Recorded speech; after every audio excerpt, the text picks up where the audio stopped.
It's time to replace my old 24-inch non-touch dashboard display with an actual touchscreen. So I had this 24-inch dashboard display and also made this a bit weird touchscreen overlay to go on top of it for game class usage. But the small screen started acting out a bit and it was a bit weird.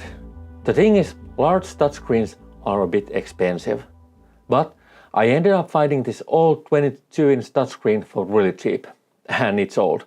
It has VGA and DVI connectors and supports only 2 simultaneous touch points. But it was cheap and it's also surprisingly responsive. It gets the job done. The biggest challenge here isn't just to replace the screen, but to figure out what I'm going to do with the extra space on the sides. But I do have a few ideas and also a few other small upgrades in mind. So let's get started. Also, this video has been sponsored by Game Class. It's not just for large cockpit setups, like in my case where I'm running it on an external computer here. Easiest option is to first download Game Class Hub on your gaming computer and then download the Game Class app on your Android or Apple tablet or phone and turn the device into a touchscreen controller that you can use with multitude of different games. You can use Game Class with existing screens or shards as they're called, or you can design your own shards and easily set up the bindings with their easy-to-use designer. There's an affiliate link in the description if you're interested in checking Game Class out, and use a referral code UNDEAD for 10% off for your subscription or 15% off for a lifetime pass. And now let's get to the work. First thing to do here was to simply remove the old 24-inch screen. And I really didn't want to mess with these cables, so I just left this here. But it gave me enough room to take the old screen off.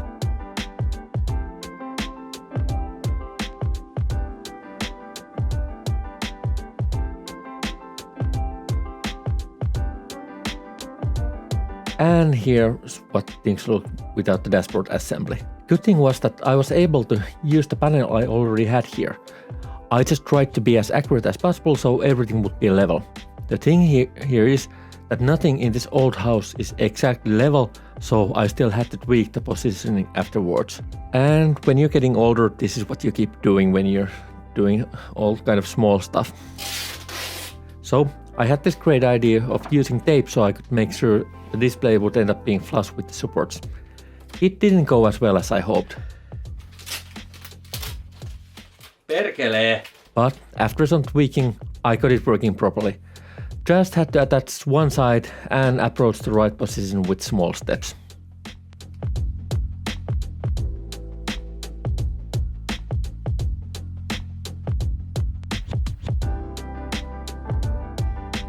Quick test to see that everything was working properly and then assembling the rest of the stuff. And now, the perhaps bigger challenge.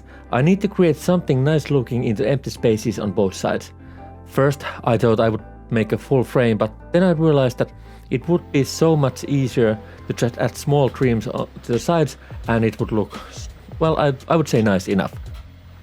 First step was to print the thin pieces to make sure the fit was good. And while I would like to waste as little plastic as possible, in the end these things were just a couple of grams of PLA for each piece, and that's much less than it would be if I would have to reprint the whole piece in case I screwed something up. It required some drying out and some tweaking with the display's positioning too.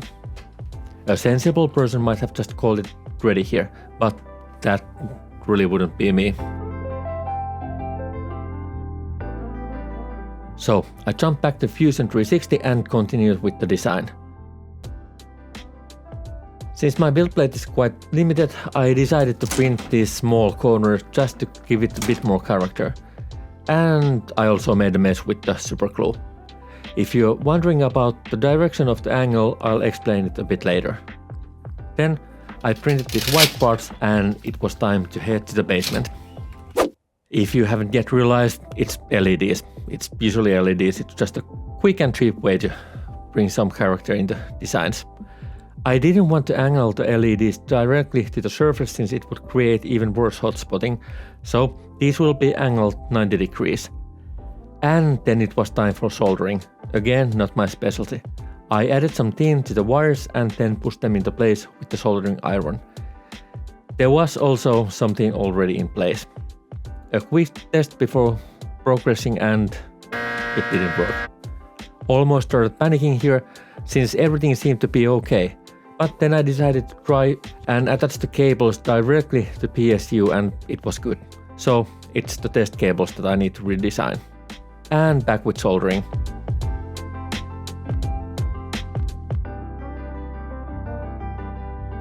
This time everything worked perfectly. Then I just attached the LED strips in place.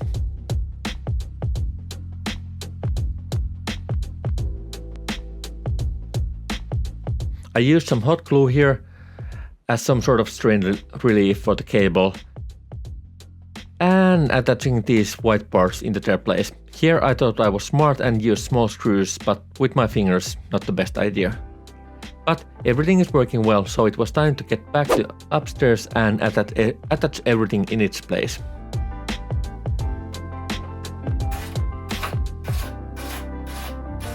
Next, I printed the white plastic cover to diffuse the light.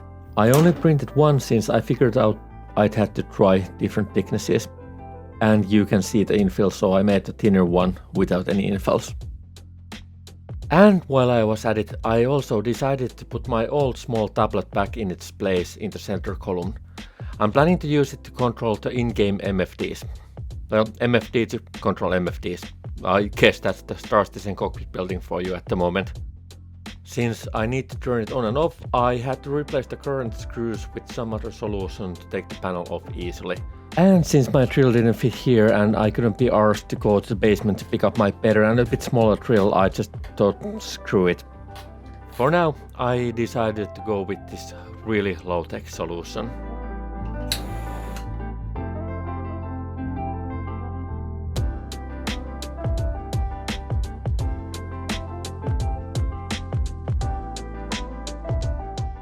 Okay, this project is pretty close to complete, but there's this one more thing that I have left to do. This gap here. Because the new screen is much narrower than the previous one, but I do have an idea that I can use the space for.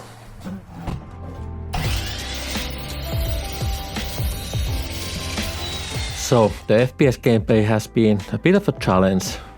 My original plan was to solve it for the next iteration of my cockpit, but I decided to make some changes already here. Not ergonomically perfect, but better than the previous version.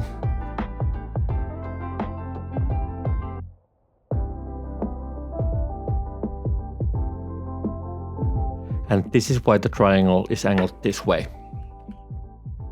And as the final step, I still had to go and make some tweaks into my own game class shard.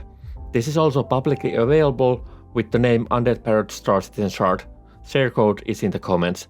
Mind you though, it uses some custom bindings and not all the power related bindings are in game when making this video, so read the description. Everything is finally ready and I have to say I'm really satisfied with the results. The touchscreen is working perfectly and the small tablet is always a fun little addition. We'll just have to wait for CIG to bring the key bindings up to date with their gameplay, as usually. And this keyboard tray was a nice little extra thing.